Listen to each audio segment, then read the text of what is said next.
Isang magandang araw mga kaibigan!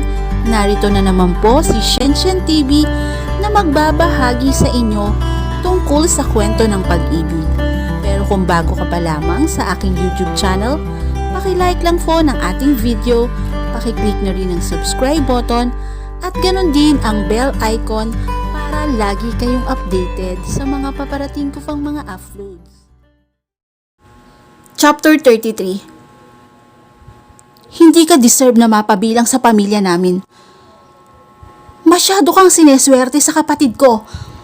Tiyakin mo lang na hindi ka magkakalat dahil ako mismo ang kakaladkad sa iyo sa tamang lugar kung madungisan ang pangalan namin. Makakaasa kayong magiging mabuti kong asawa kay Timothy. Kay Timothy lang? Dahil siyang asawa ko, yes. So, nagmamataas ka na ngayon. Pwede pa naming sirain itong kasal na to kung ipapakita mo na ngayon ang tunay mong ugali. Hindi po ako nagmamataas. Sadyang alam ko naman na hindi niyo ako matatanggap kahit paanong gawin ko. Wala ka talagang binatbat sa kapatid mo. Thank you. Tugon ko sa insultong natanggap ko mula rito. Nakatitig lang si Chara sa akin ay sa kamay ko pala. Kaya napatingin na rin ako roon. Sumunod tuloy ang tingin ng ginang. Dinig na dinig ko ang singhap nito. Tiyak ko namang pamilyar dito ang singsing na suot ko. Hindi ko tiyak yung wedding ring kung heirloom lang ba yun or iyong engagement ring lang. What is that? Pasugod na ani ng ginang. Automatic na napahawak ako sa tiyan ko na waring pinoprotektahan yon. Napasinghap si Chara. Nanlalaki ang mga mata rito. You are pregnant? Parang naglight ang mood nito. Ang ginang na akmang susugod ay parang hindi rin kinaya ang tanong ng anak niyang babae. Yes, I am. Pero hindi pa po alam ni Timothy. Bala kong sorpresahin ang asawa ko. Alam ko namang nakukonclude na nila ang kasal naming dalawa ni Timothy bago pa ang church wedding na to. Bakit pa itatago sa kanila? Ganun pa rin naman eh. Ayaw pa rin naman nila sa akin. Napakapit si Tessa sa braso ng anak niya. Sa labis na pagkabigla nila, parehong napaatras at umalis. Napailing na lamang ako.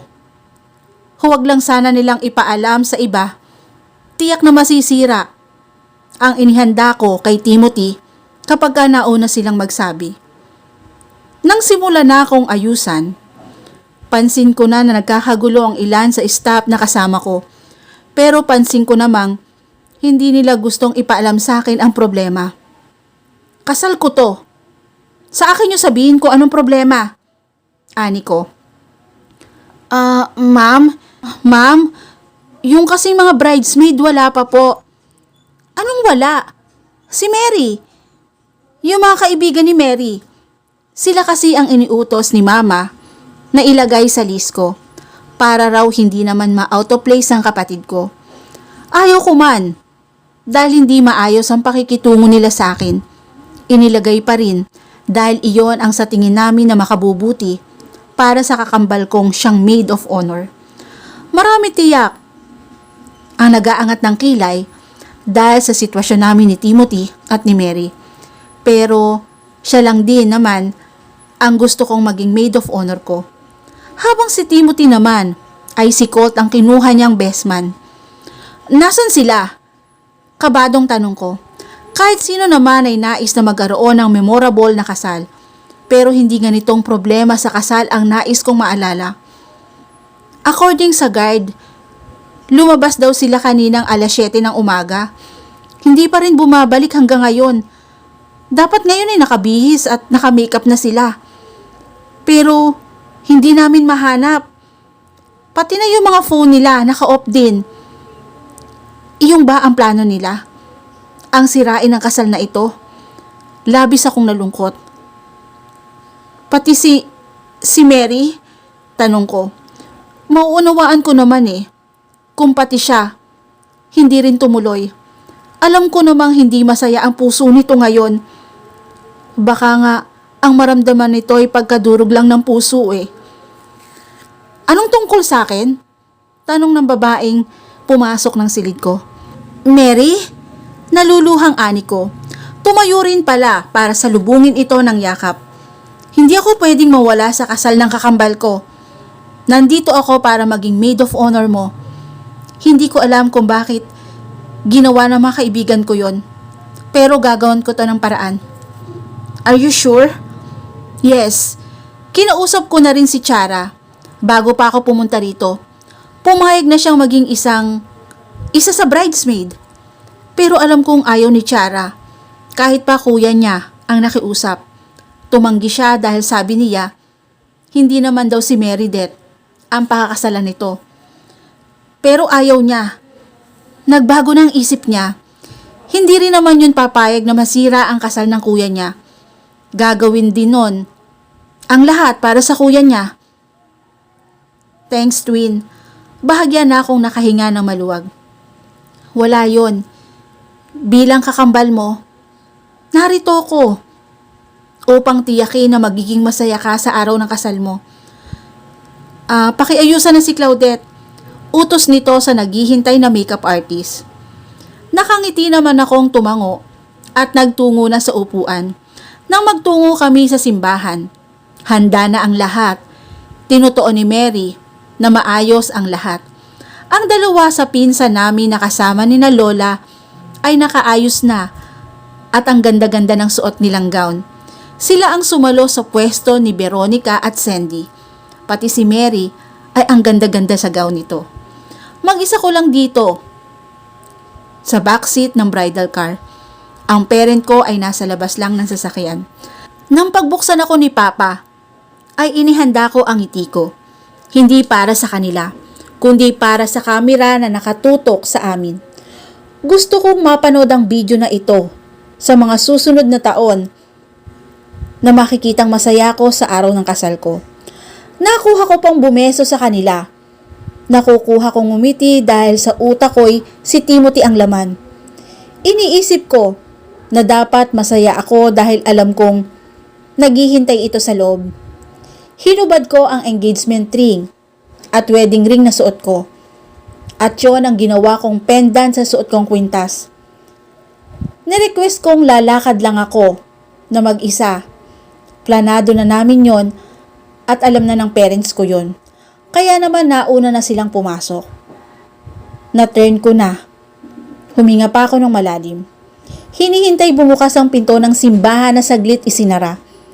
Nang pumailan lang ang tugtog na si Timothy ang mismong pumili, ay bumukas na ang pinto. Mabilis ang kabog ng dibdib ko. Pero nang tuluyan ko nang makita si Timothy sa dulo at naghihintay sa akin ay agad na napawi ang kaba. Hindi na lang 4 na tao ang witness sa kasal na ito. Lahat sila ay witness. Yung mga mahalagang tao sa buhay namin ng asawa ko ay naririto. Pati na sila Lola Jesusa ay nakadalo rin. Pati na ang ilan sa pinsan ko at mga pamangkin. Sa side nila Timothy, ang mas marami ang dumalo. Kahit pa nagkaroon ng aberya kanina. Dahil sa pag-alis ng mga bridesmaid, ay nakuha pa rin namang maging okay ang lahat. Thanks to Meredith na ginawaan ng paraan ng problema. Nakuha pa nitong ngumiti sa akin na magtama ang tingin naming dalawa. Hindi na ikubli ang inggit sa mga mata nito. Pero kita ko ang pagsusumikap nitong maipakita sa akin na okay lang siya. She's so brave na tumayo sa pwesto niya para lang suportahan ako. Siya dapat yung nasa pwesto ko ngayon. Pero iba pa rin maglaro ang kapalaran. Pinaglaruan kami. Pero hindi ko pinagsisisihan na lumaban ako sa larong iyon. Congratulations! Bati ni Lola Astrid sa akin. Yumaka pa ito at dama ko ang init na pagtanggap nito sa akin. Ang init ng yakap nito na sinuklian ko rin ng yakap. Tapusin niyo na ang vow sa isa't isa. Dagdag pa nitong bulong. Opo, Lola. Lola Astrid, masayang tawag ng asawa ko sa matanda nang mapansin nitong yakap ako ni Lola. Iniwan nito si Colt na siya ang kausap niya kanina. Yung mga kaibigan ni Mary, hindi talaga nagpakita kahit dito sa reception. Sabi naman ni Mary, ay huwag ko na raw silang alalahanin pa. Ang apo kong pogi, tili ni Lola. Lola, baka magselos po si Colt. Biro ni Tim sa matanda. Shh! Kung magsesettle na siya, tiyak na magiging pogi rin siya sa paningin ko. Kayong dalawa, bigyan nyo na ako ng apo. Natigilan ako. Naalala ko, hindi pa nga pala nasasabi kay Timothy ang magandang balita. Dahil naalala ko ay hindi ko napigil ang ngiti ko. Nagising ang excitement sa buo kong katawan. Nang tawagin kami ng MC, ay inalalayan ako ni Timothy na tumungo sa stage. Iginala ko ang tingin sa buong bulwagan. Nang magawi sa table ng parents ko at ni Mary, hindi ko maiwasan ang mapabuntong hininga. Wari kasing inaalo ni Mama si Mary, habang hinahaplos nito ang likuran ng kapatid ko. Sa ating couple na kasama ko ngayon, dito sa entablado. May gusto ba kayong sabihin sa ating mga bisita? Si Tim agad na tumanggap ng microphone na iniabot ng MC. Of course, I want to say thank you for coming. Salamat sa paglalaan ng oras para samahan kaming mag-asawa sa espesyal na araw na to. Sa mga magulang namin, na tunay na naging punong abala para mapaganda ang event na to. Thank you so much, Paulo family, Castellano family, sa mga kaibigan, relatives, business partner. Hindi sapat ang thank you ko sa inyong lahat. Sa mga umayos ng aberya kanina, Merideth, Chara, Mami Tessa, salamat po. Pati si Tessa Paulo, nagawi tuloy ang tingin ko sa table nila. Malawak ang ngiti ng ina nito. Hindi ko alam kung para sa akin ang ngiting yon. Kahit nang kay Chara, na nakabaling ang tingin ko ay nakuha ritong ngumiti sa akin. Anong himala ang dumapo sa kanila? Bakit parang biglang gumaan ang aura nila? Ikaw, Miss Claudette Paulo, may nais ka bang sabihin? Tanong ng MC at ipinasa sa akin ni Tim ang microphone pagkatapos nitong pasalamatan ang mga bisita. Kinakabahan ako pero mahigpit kong hinawakan ang microphone. To my Lola Jesusa, sa mga auntie and uncle ko, pinsan at pamangkin, salamat sa inyong pagdalo. Ito ang pinakamagandang regalo na ibinigay niyo sa akin. Ang presensya ninyong lahat, naluluhang panimula ko. To Merideth, my twin sister, I love you. Sincero na ani ko. Kaya napatingin si Merideth sa akin. Pilit nang ngumiti kahit naluluha. Tumango pa ito at kumaway sa akin. Pinasasalamatan ko ang lahat, puwera sa magulang ko. Masama na siguro akong anak, pero hindi ko naman kasi makukuhang isama sila sa kasiyahan ko. Habang alam na alam ko naman, na hindi naman nila ako isinama noong mga panahon sila ang masaya. To my husband, salamat. Dahil ginawa mo kong pinakamasayang babae sa balat ng lupa. Babe, sana yung regalo ko sa'yo ay makadagdag sa happiness mo. Lumapit ang isang staff na binilinan ko kanina na magbigay ng inihanda kong regalo para sa lalaki. Nang makuha ko yon, ay iniabot ko kay Timothy. Nagtatakang tinanggap nito yon at nagpasalamat. Saka binuksan ang kahon. Napasinghap ito nang makita ang isang pregnancy test na siyang laman at may resultang positive. You are pregnant? Tanong nito sa akin. Buntis ka? Tinagalog pa talaga. Tapos naglululundag na ito sa labis na saya. Naghiyawan din ang mga bisita. Tumayo at pumalakpak. Magiging daddy na ako? Oh my God! Mahigpit ako nitong niyakap. Parang crybaby naman ang isang ito. Tiyak ko sa reaksyon pa lamang nitong yon ay magiging mabuting ama ito. Baka sa mukha ang labis na saya. Lahat ay nag-congratulate sa amin. Si Mama at Papa ay mahigpit pa akong niyakap. Si Mary alam kong masaya siya para sa akin. Pero kung para sa sarili niya, tiyak na mabigat ang kanyang dibdib. Pagkatapos ng kasal, ay hiniling ng mga Paulo na sa mansyon nila muna kami manatili. May regalong house and lot ang lolo Delto ni Tim. Pero ayon kay Tim, ipapaayos daw niya base sa taste naming dalawa. Kaya naman sumang-ayon ito sa kanila muna kami. Hindi na rin ako nagtrabaho. Ayon kay Tim, kailangang i-prioritize naming dalawa ang baby. May kinuha pang yaya para may mag-a-assist sa akin. Gamit naming kwarto ay ang silid nito sa mansyon. Noong unang araw ay awkward pa ang pakiramdam dahil sa biglang pagbabago ni Tessa at Chara. Himala kasi talaga ang sama-sama ng ugali nila sa akin.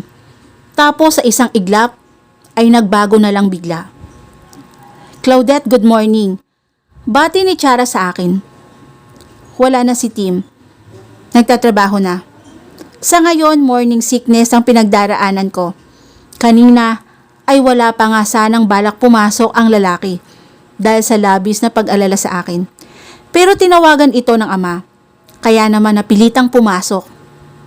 Good morning, bati ko naman. May mga binili akong books, baka gusto mo. Napatingin ako sa paper bag na iniabot nito sa akin.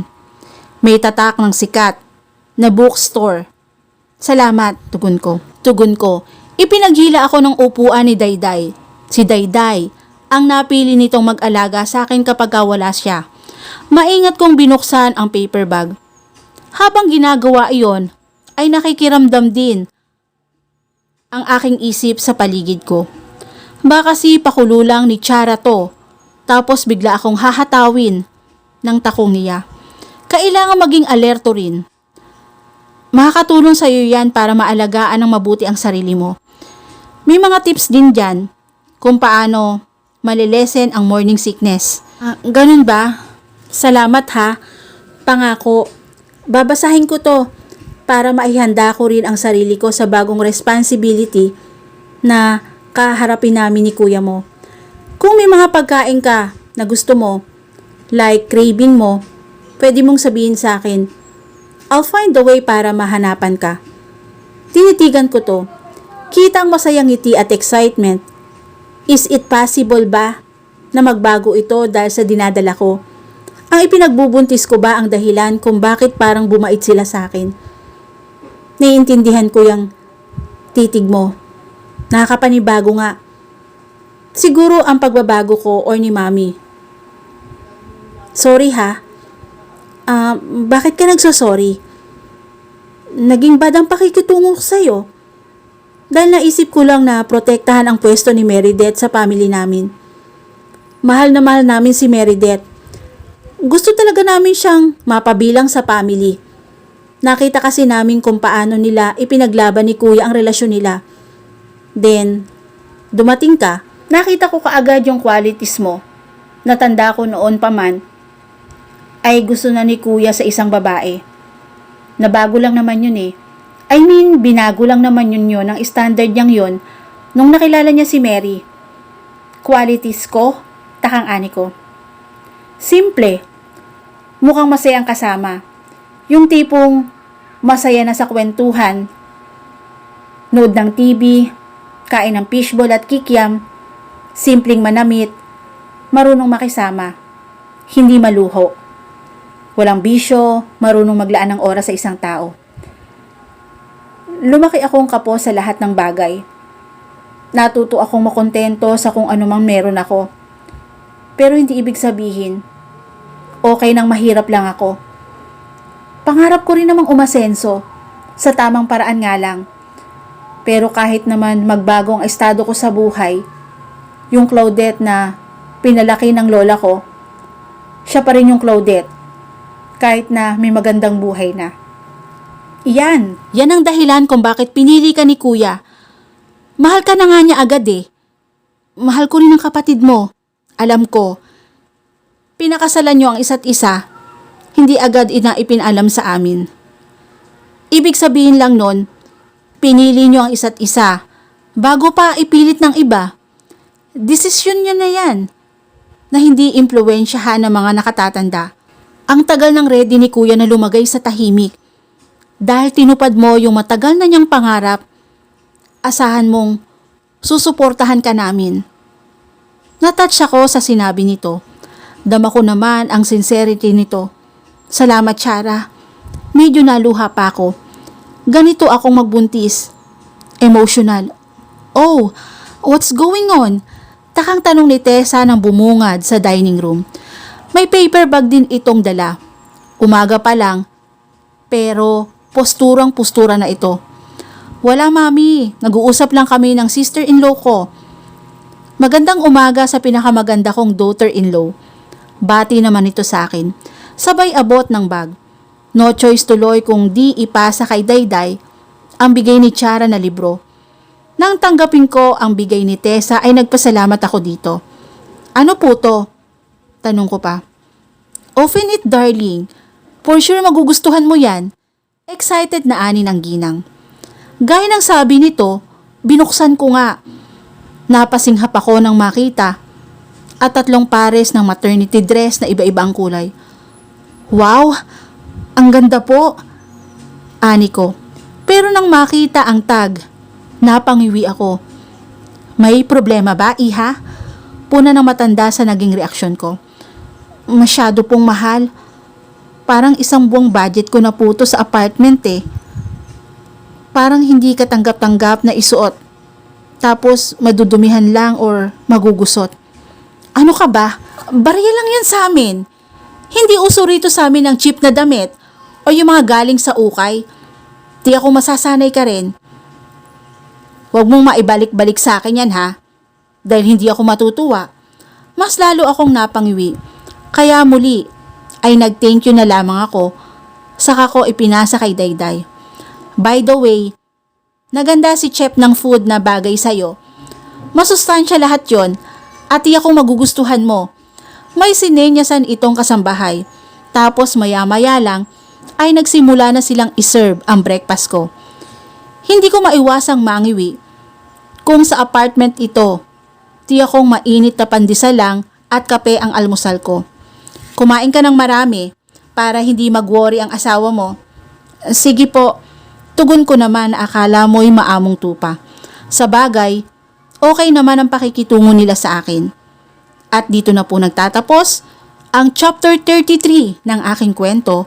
Muli po, maraming salamat po and God bless all.